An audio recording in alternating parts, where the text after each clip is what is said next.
Я буду честной, если скажу, что идея шоу-бизнеса пришла в мою голову только когда мне было 17-18 лет, и я стала мисс Индии и мисс Мира.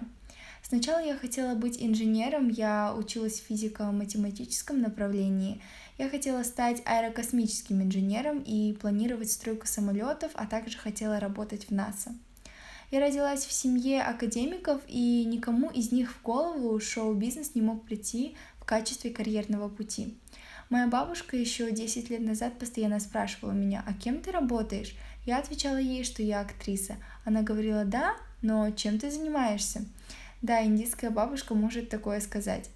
На самом деле, когда я стала мисс Индия, что произошло в Лондоне, я почувствовала уверенность в себе. Когда я была подростком, у меня были проблемы с любовью к себе и самооценкой, как и у многих других подростков, потому что ты не знаешь, что с тобой и что происходит с твоим телом. Я была смешной, мои волосы выглядели нелепо, я ненавидела заплетать косички, а моя мама меня заставляла. Эти проблемы не покидали меня даже когда я училась уже в старшей школе в Америке. Я запуталась в том, кто я и кем я должна быть. В школе я подверглась травле. Не всеми, но был один конкретный человек. Она сделала мою жизнь жалкой и ненавидела меня за то, откуда я родом. Это, видимо, было единственное, что она знала обо мне, чтобы меня задеть. Она называла меня Кари, называла коричневой, говорила уехать обратно в свою страну на том же слоне, на котором приехала.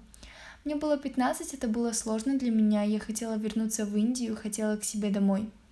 Мне кажется, именно в тот момент судьба сыграла свою роль. Моя мама, не сказав мне, просто так отправила мои фотографии на конкурс «Мисс Индия». Я об этом не знала, и когда мне позвонили оттуда, я подумала, что они сами меня нашли.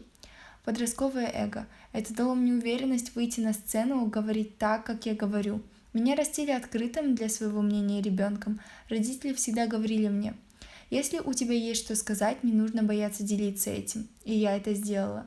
Я не знала, как ходить на каблуках, и наступала на свою сари 5 раз до выхода на сцену, а уже в ботинках я наступала на свои вельветовые штаны. Я знала, что такое случится со мной. Это чувство беспокойства до сих пор не покидает меня. Мысль, что эту корону я выиграла благодаря своей личности, тому, как я разговариваю и уверенности в себе, заставила меня понять, что уверенность — это ваш лучший аксессуар. Больше ничего, в чем вы можете нуждаться. Единственная вещь, которую вы должны надевать, это уверенность.